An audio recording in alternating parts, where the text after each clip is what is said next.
नमस्कार, बुलेटिन में आपका स्वागत है और मैं हूं आपके साथ रितेश कुमार गौतम और बात करेंगे देवभूमि उत्तराखंड की। मुख्यमंत्री पुष्कर सिंह धामी ने कोटद्वार में आयोजित बर्ड फेस्टिवल में प्रतिभाग किया और जनपद के विभिन्न विकास खंडों के लिए करोड़ों रुपए की विकास योजनाओं की भी सौगात दी।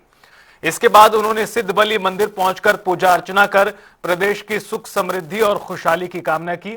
और इसके बाद आपको बता दें कि सनेक क्षेत्र में आयोजित 2 दिवसीय वर्ड वॉचिंग फेस्टिवल का विधिवत शुभारंभ किया। कार्यक्रम स्थल पर जिलाधिकारी ने मुख्यमंत्री का स्वागत किया। वहीं राजकीय कन्या इंटर कॉलेज कोटद्वार की छात्राओं ने गढ़वाली लोक भाषा में स्वागत गान प्रस्तुत किया।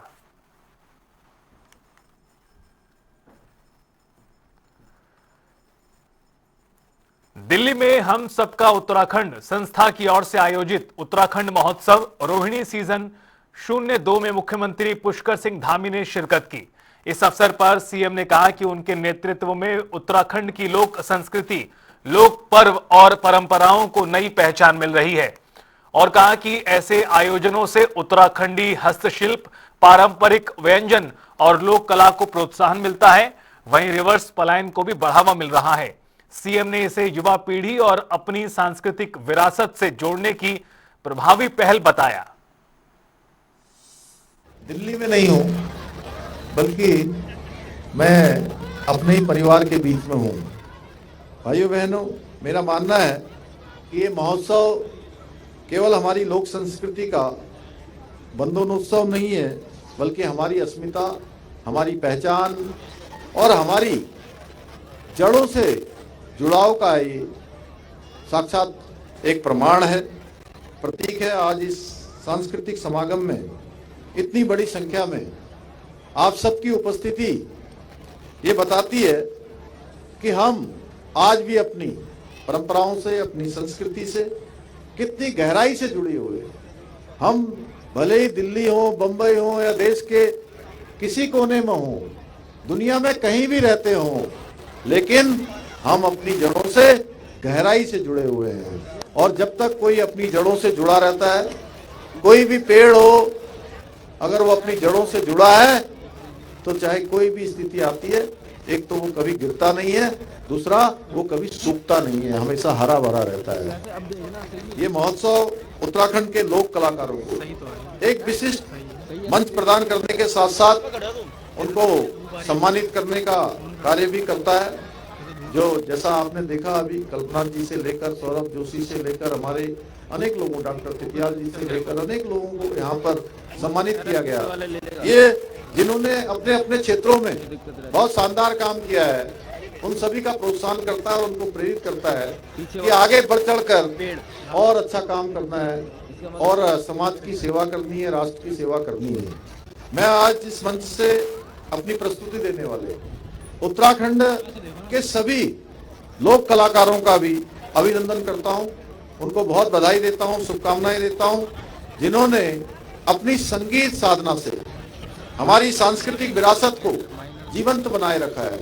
उनके गाए हुए गीत आज लोग गुनगुनाते हैं, हर समय कहीं न कहीं उनका स्मरण करते हैं। भाइयों बहनों, हम देश के चाहे किसी कोने में रहें, उत्तराखंड हमारी आत्मा में बसता है।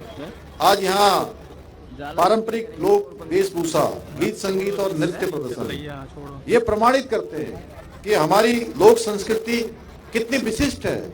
सच में उसमें कुछ ऐसा तत्व छुपा हुआ है जो हमको हमेशा उससे जोड़कर रखता है। मुख्यमंत्री धामी ने भगत सिंह कोश्यारी से देहरादून स्थित उनके आवास पर शिष्टाचार भेंट की।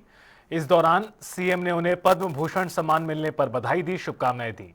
सीएम ने कहा कि यह सम्मान बीएस कोश्यारी के लंबे जनसेवा और राष्ट्रनिष्ठा से भरे जीवन का प्रतीक है। उन्होंने कहा कि पद्म भूषण सम्मान से उत्तराखंड ही नहीं बल्कि पूरा देश गौरवान्वित हुआ है। मुख्यमंत्री धामी ने पूर्व सीएम हरीश रावत से भी देहरादून में मुलाकात की है। आपको बता दें कि इस दौरान उन्होंने उनका हालचाल जाना। भेंट के दौरान उन्होंने अपने खेत से उत्पादित चावल भी आपको बता दें कि मुख्यमंत्री पुष्कर सिंह धामी ने पूर्व सीएम को सौंपे। उधर वित्त मंत्री निर्मला सीतारमण रविवार 1 फरवरी को केंद्रीय बजट पेश करेंगी। जिसे लेकर निवेशकों, उद्योग जगत और आम जनता की उम्मीदें बढ़ गई हैं।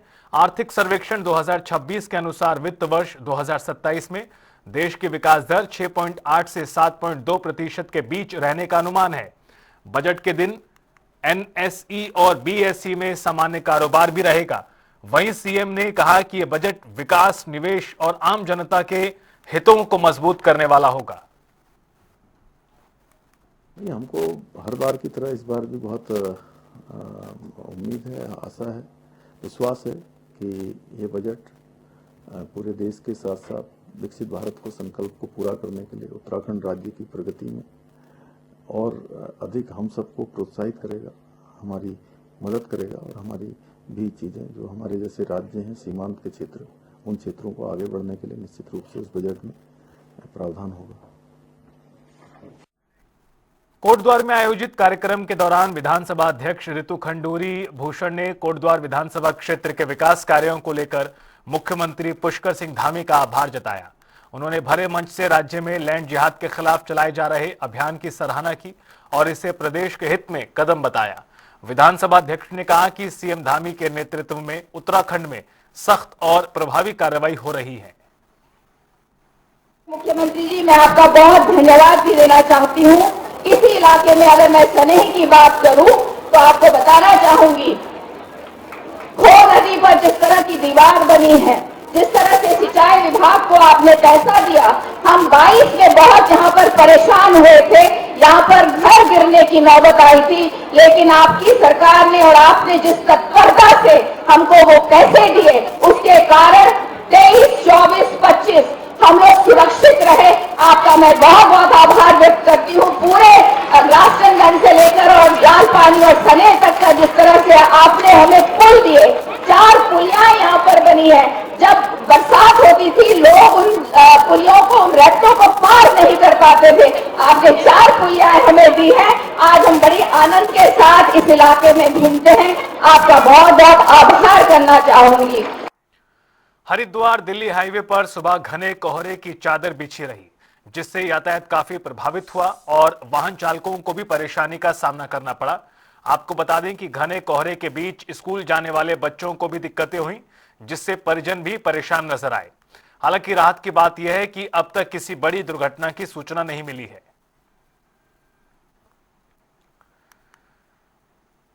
प्रदेश बीजेपी की ओर से सभी मोर्चों के विस्तार के बाद संगठनात्मक गतिविधियां तेज हो गई हैं। इस क्रम में बीजेपी प्रदेश मुख्यालय में प्रदेश महामंत्री की अध्यक्षता में किसान मोर्चा के सभी जनपदों के पदाधिकारियों के साथ बैठक की गई। मीटिंग में केंद्र सरकार की ग्रामीण विकास से जुड़ी विकसित भारत रोजगार एवं आजीविका गारंटी मिशन योजना पर चर्चा हुई। प्रदेश महामंत्री ने कहा कि ये योजना सीधे ग्रामीण क्षेत्रों के लिए है।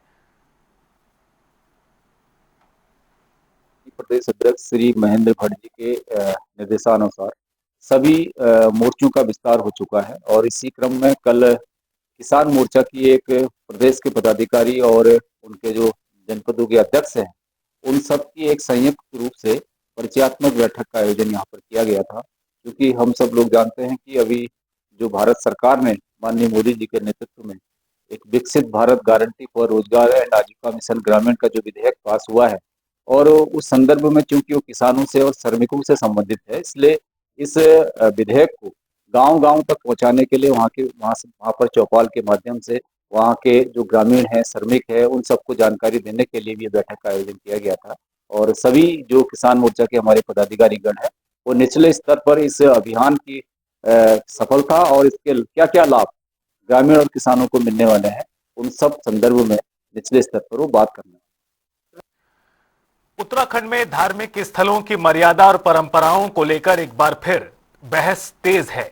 4 धाम यात्रा और आगामी अर्ध कुंभ को देखते हुए बद्री केदार मंदिर समिति ने अपने अधीन मंदिरों में गैर हिंदुओं के प्रवेश को लेकर सख्त रुख अपनाने की तैयारी की है। बीकेटीसी अध्यक्ष हेमंत द्विवेदी ने कहा कि गैर हिंदू की परिभाषा को लेकर भ्रम फैलाया जा रहा है, जबकि सिख, बौद्ध और जैन सनातन परंपरा का ही हिस्सा हैं। उन्होंने बताया कि समिति के अधीन 47 मंदिरों में प्रवेश से जुड़े प्रस्ताव को आगामी बोर्ड बैठक में रखकर सरकार को भेजा जाएगा।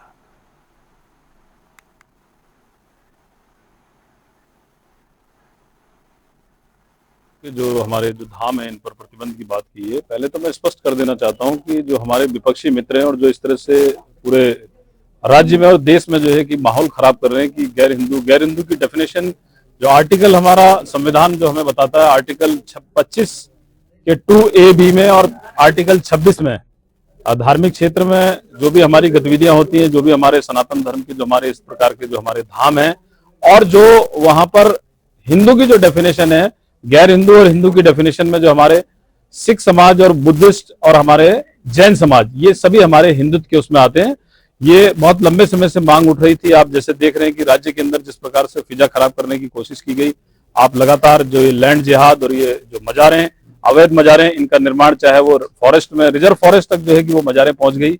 किसी की मजार एक जगह, किसी संत की, किसी पीर की एक जगह मजार हो सकती, उसकी फ्रेंचाइजी नहीं हो सकती कि हर जगह उसके नाम पर जो है कि अतिक्रमण किया गया, इस राज्य की फिजा खराब करने की कोशिश की गई और उसको लेकर लंबे समय से सभी लोगों की ये मांग उठी है। गंगा सभा ने इस मांग को उठाया था क्योंकि अर्धकुंभ जो है कि प्रारंभ होने जा रहा है। इस साल राज्य के अंदर अर्धकुंभ है, तो वहां पर जो हर की पौड़ी का क्षेत्र है वहां पर उन्होंने कहा कि वहां पर गैर हिंदुओं का प्रतिबंध होना चाहिए। उसके बाद यमुनोत्री, गंगोत्री और सभी धामों से बद्री केदार मंदिर समिति ने भी जो हमारे 47 हमारे मंदिर हैं अधिष्ठान में श्री बद्री केदार मंदिर समिति के अधीन, जिसमें से हमारे 2 बड़े अधिष्ठान है श्री केदारनाथ जी और श्री बद्रीनाथ जी, और 45 हमारे जो है कि छोटे अधिष्ठान हमारे मंदिर हैं। सभी मंदिरों पर हम जो है कि गैर हिंदुओं को जो है प्रतिबंधित करने जा रहे हैं। इस पर आगामी आने वाली जो बोर्ड की बैठक है, उस बैठक में ये प्रस्ताव आने वाला है और उस प्रस्ताव को लेकर फिर सरकार और शासन को हम इसको अवगत कराएंगे। उत्तराखंड में समान नागरिक संहिता लागू हुए 1 वर्ष पूरा होने पर इसके तहत पंजीकरण प्रक्रिया लगातार जारी रही। नगर निगम देहरादून के नोडल अधिकारी ने बताया कि बीते 1 साल में यूसीसी के अंतर्गत करीब 28,000 ऑनलाइन आवेदन मिले, जिनमें से जांच के बाद करीब 27,000 आवेदनों को मंजूरी मिली। अधिकांश आवेदन विवाह पंजीकरण से जुड़े थे, जबकि लिव इन रिलेशनशिप के तहत करीब 100 आवेदन आए, जिनमें से 80 को मंजूरी दी गई। उन्होंने कहा कि यूसीसी का ये वर्षीय क्रियान्वयन सफल रहा है।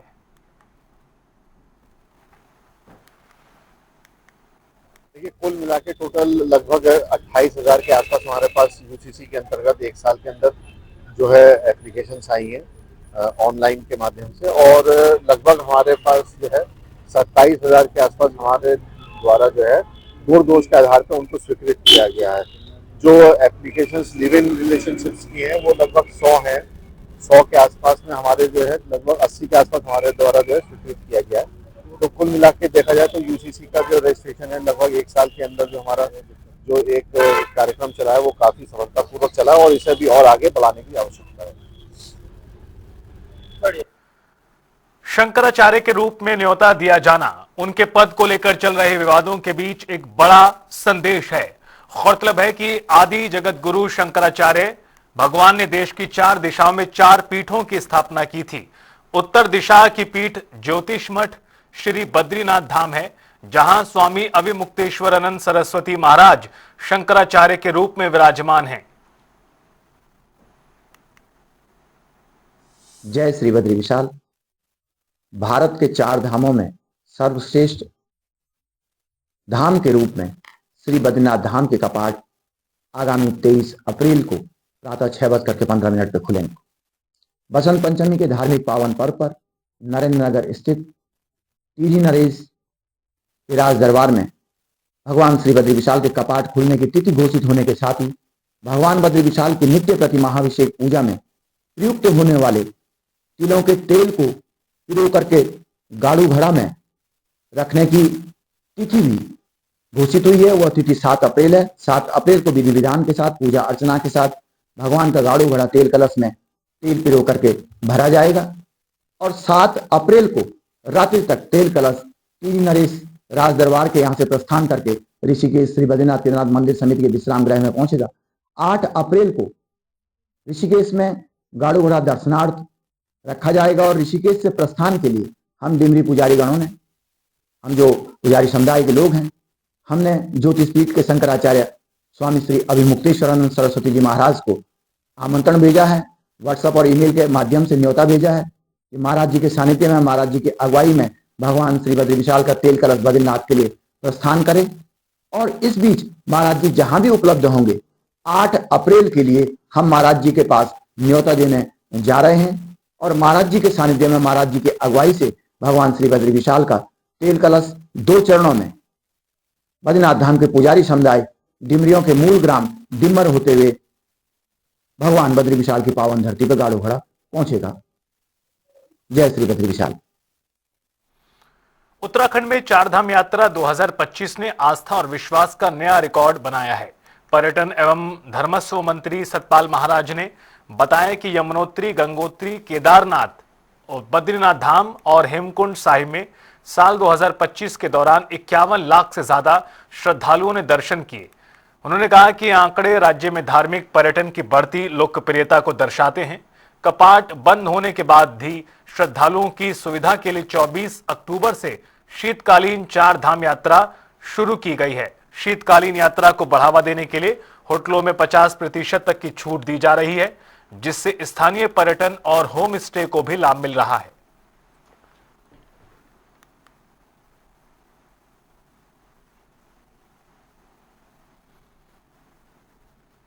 शीतकालीन पूजा स्थलों के अंतर्गत भगवान केदारनाथ की पूजा ओमकारेश्वर मंदिर ऊखीमठ में होती है। श्री बद्रीनाथ जी की पूजा पांडुकेश्वर ध्यान योग बद्री मंदिर में होती है और जोशीमठ में नरसिंह भगवान की पूजा होती है। गंगोत्री स्थित मां गंगा की पूजा मुखबा में और यमुनोत्री स्थित मां यमुनोत्री की पूजा खरसाली में होती है। माननीय प्रधानमंत्री नरेंद्र मोदी जी ने शीतकालीन यात्रा को भी बढ़ावा देने के लिए हम सभी को प्रेरित किया है। इसलिए सरकार ने शीतकालीन यात्रा को बढ़ावा देने के लिए होटलों में 50% तक की छूट देने का भी निर्णय लिया है। तो कहने का मतलब यह है कि हमारे होम स्टे भी बढ़ रहे हैं, शीतकालीन यात्रा भी हमारी चल रही है और यात्री जो अब बर्फबारी हुई है पहाड़ों के अंदर, जिसके लिए हम प्रतीक्षा कर रहे थे कि बर्फबारी हो, क्योंकि बर्फ एक ऐसा वाटर टैंक है जो धीरे धीरे पिघलता है और जिससे हमारे टरबाइन चलते हैं और बिजली का उत्पादन होता रहता है और हमारे जो स्रोत हैं पानी के ये भी प्राणवान रहते हैं और इनका पर्कुलेशन ऑफ वाटर निरंतर होता रहता है। तो बर्फ पड़ गई है और बर्फ के लिए भी काफी लोग पहाड़ में जा रहे हैं देखने के लिए। तो निश्चित रूप में हम लोग सबको आमंत्रित करेंगे, आइए बर्फबारी के साथ साथ आप जो है शीतकालीन दर्शन भी प्राप्त कर सकते हैं। जनपद चमोली में पुलिस अधीक्षक सुरजीत सिंह पवार की अध्यक्षता में पुलिस कार्यालय सभागार में मासिक अपराध गोष्ठी का आयोजन किया गया। गोष्ठी में जनपद के सभी अधिकारी शामिल हुए। बैठक की शुरुआत कर्मचारियों के सम्मेलन से हुई और इस दौरान उनकी समस्याएं सुनी गईं और समाधान के निर्देश दिए गए। आगामी वीआईपी कार्यक्रमों के मद्देनजर व्यवस्था मजबूत बनाने के भी निर्देश दिए।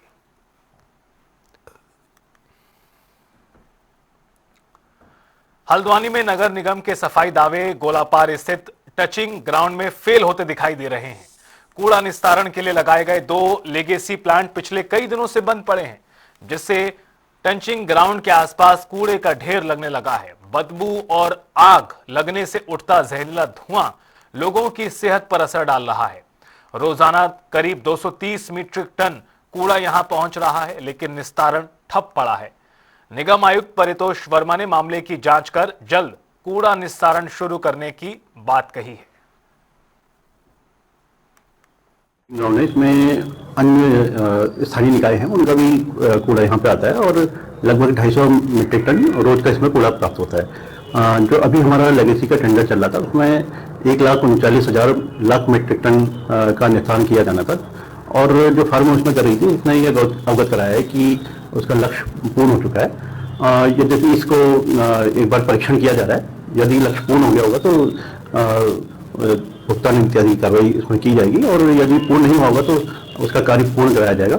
साथ ही जो अवशेष हमारा वेस्ट है उसको लेकर के भी टेंडर की प्रक्रिया की जा रही है और जो हमारा डेली जो वेस्ट आता है उसको लेकर भी उसके निस्तारण की प्रक्रिया भी प्रारंभ की जा रही है। भारतीय जनता पार्टी प्रदेश प्रवक्ता कमलेश रमन ने कांग्रेस की एकता को लेकर तंज कसा और कहा कि कांग्रेस देर आए दुरुस्त आए की स्थिति में है। राहुल गांधी और मल्लिकार्जुन खड़गे के चाबुक से 5 नेता जरूर एक मंच पर पहुंचे हैं, लेकिन ये एकता कब तक टिकेगी ये तो समय बताएगा। उन्होंने कहा कि एकता की बात करने से पहले कांग्रेस को अपनी प्रदेश कार्यकारिणी बनानी चाहिए, क्योंकि फिलहाल पुरानी कार्यकारिणी से काम चल रहा है। कमलेश रमन ने कहा कि 2027 के चुनाव और मुख्यमंत्री चेहरे को लेकर कांग्रेस में अभी बड़ा द्वंद्व है। चिंता करने की आवश्यकता कांग्रेस को है। देर आए दुरुस्त आए, चलिए कोई बात नहीं। राहुल जी और खड़गे जी का जो चाबुक चला है, एकता का जो संदेश या जो ज्ञानवर्धन करके वह यहाँ पर पांचों नेता कांग्रेस के पहुंचे हैं, तो जाहिर सी बात है समय पर ही पता चलेगा कि विष पुरुष या उजियारू बल्ब या फ्यूज कारतूस कितनी एकता रख पाते हैं, कितने जनहित की बात कर पाते हैं। क्योंकि अभी तो वहां पर जो द्वंद है, पहले अगर वो एकता की बात करे तो पहले वो अपनी कार्यकारिणी ही बना ले, पूरी पुरानी कार्यकारिणी से ही उनका काम चल रहा है। तो सबसे बड़ी चुनौती प्रदेश अध्यक्ष के लिए उनके कार्यकारिणी बनाने की होगी कि क्या वो एकजुट होंगे। दूसरी चुनौती उनके लिए 2027 है, क्योंकि चुनाव है जिसको लेकर के वो इतने परपंच रचने का काम कर रहे हैं। मुख्यमंत्री का चेहरा कौन होगा, इस पर भी अभी बहुत बड़ा द्वंद कांग्रेस में होने वाला है। तो तब पता चलेगा कि उनकी राहें जुदा होंगी या एक होकर के चलेंगे। अब देखते हैं कि राहुल और खड़गे जी का जो चाबुक है वो कितनी उनकी एकता को कायम रख पाता है। एसटीएफ एंटी नारकोटिक्स यूनिट ने नशा तस्करों के खिलाफ बड़ी कार्रवाई करते हुए रिकॉर्ड तोड़ बरामदगी की। थाना किच्छा पुलिस के साथ संयुक्त अभियान में अभियुक्त सहनवाज उर्फ मामू के कब्जे से 1 किलो 33 ग्राम हेरोइन मिली है। बरामद की गई हेरोइन की कीमत अंतर्राष्ट्रीय बाजार में 3 करोड़ 10 लाख रुपए है। एसटीएफ के मुताबिक अभियुक्त कुमाऊं क्षेत्र में हेरोइन का बड़ा सप्लायर है और पिछले 2 साल से एसटीएफ की नजर में था।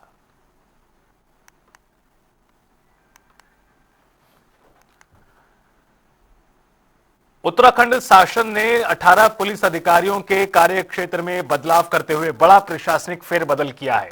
हरिद्वार रुड़की की पुलिस व्यवस्था से जुड़े इस फैसले में 2 वरिष्ठ अधिकारियों की जिम्मेदारियां बदली गई हैं।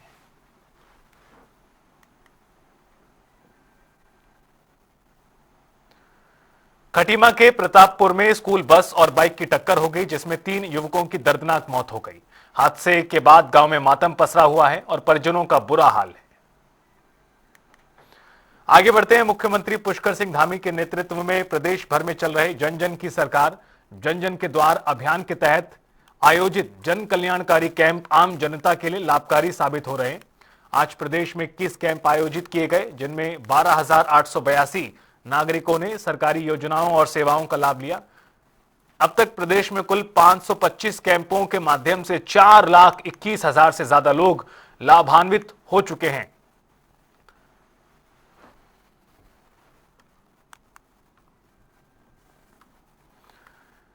विकासनगर में 2 कश्मीरी युवकों पर हुए हिंसक हमले ने प्रदेश में बवाल खड़ा कर दिया है। पीड़ितों के साथ मारपीट में एक युवक की बांह टूट गई, जबकि दूसरे को गंभीर चोटें आई हैं। पुलिस ने एफआईआर दर्ज कर एक आरोपी को गिरफ्तार किया। जम्मू कश्मीर के सीएम ने सीएम धामी से बात कर मामले में सख्त कार्रवाई की मांग की है। से एक निवेदन है कि राज्य सरकार तत्काल प्रभाव से जिन लोगों ने ऐसा घिनौना कार्य किया उसके खिलाफ मुकदमा दर्ज करे और ये सुनिश्चित करे कि उनके खिलाफ कड़ी से कड़ी कार्रवाई होनी चाहिए। देखिए, ये कहीं ना कहीं उत्तराखंड को आप पूरे देश में बदनाम करने का काम कर रहे हो। अगर कोई यहाँ पर अगर काम धंधा करने के लिए आया है, अगर वो गलत आदमी नहीं है, वो अपनी उदर पूर्ति के लिए अगर कुछ काम कर रहा है, तो आप इस तरह से उसके साथ बदतमीजी करेंगे, इस तरह से मारकाट करेंगे।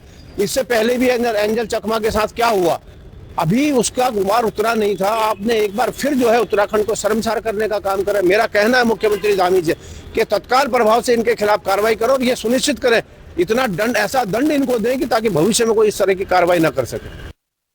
और देहरादून से आपको बड़ी खबर बता दें, जहां पहाड़ों पर आज बारिश बर्फबारी के आसार बने हुए हैं। उत्तरकाशी, रुद्रप्रयाग, चमोली में अलर्ट जारी है, यानी आज रात एक बार फिर मौसम बदल सकता है। बागेश्वर और पिथौरागढ़ में भी बर्फबारी का अलर्ट है। तो ये बड़ी खबर आपको बता दें, उत्तराखंड में मौसम से जुड़ी हुई ये बड़ी जानकारी। दरअसल उत्तरकाशी, रुद्रप्रयाग, चमोली, बागेश्वर, पिथौरागढ़ तमाम ऐसे इलाके जहां पर बर्फबारी को लेकर, बारिश को लेकर अलर्ट जारी किया गया है।